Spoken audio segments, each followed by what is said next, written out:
ഗൾഫിൽ ആദ്യമായി പോയ കാര്യം നേരത്തെ പറഞ്ഞിരുന്നല്ലോ. അപ്പോൾ മമ്മൂട്ടി, കൊച്ചിൻ ഹനീഫ, ഇന്നസെൻ്റ്, കാർത്തിക, അശോകൻ, കൽപ്പന ഒരു വലിയ സംഘമായിരുന്നു. 1987 ഷാർജയിലുള്ള ഹോളിഡേ എന്ന് പറയുന്ന നല്ലൊരു ഹോട്ടലിലാണ് ഞങ്ങൾ താമസിച്ചത്. രാത്രി ചിലപ്പം പ്രോഗ്രാമൊക്കെ കഴിഞ്ഞ് തിരിച്ച് ഹോട്ടലിലെത്തുമ്പോൾ 2:30 മണി 3 മണിയൊക്കെ ആവും. താമസിക്കുന്ന ഹോട്ടലിന് ചുറ്റുമുള്ള സ്ഥലത്തെ ആളുകൾ ഒരു നോക്ക് കാണാൻ വേണ്ടി ഇങ്ങനെ നിൽക്കുന്നുണ്ടാവും.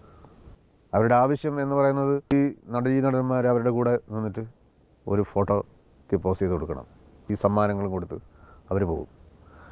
ആ ആളുകളങ്ങ് വരുന്നത് കുഞ്ഞുങ്ങളെയും കൊണ്ടാണ്. ഈ കുഞ്ഞുങ്ങളെ ഒന്ന് ഒക്കത്തെടുത്തോളൂ എന്ന് പറയും. ചിലപ്പോൾ നമ്മൾ ഒക്കത്തെടുക്കേണ്ട കുട്ടികളുടെ പ്രായം കുറച്ച് കൂടുതലായിരിക്കും. അവസാനം ഞങ്ങൾക്ക് വയ്യാണ്ടായി. ഞാനും ഹനീഫയും മമ്മൂട്ടിയുടെ മുറിയിലേക്ക് ചെന്ന് വാതിലിന് മുട്ടി.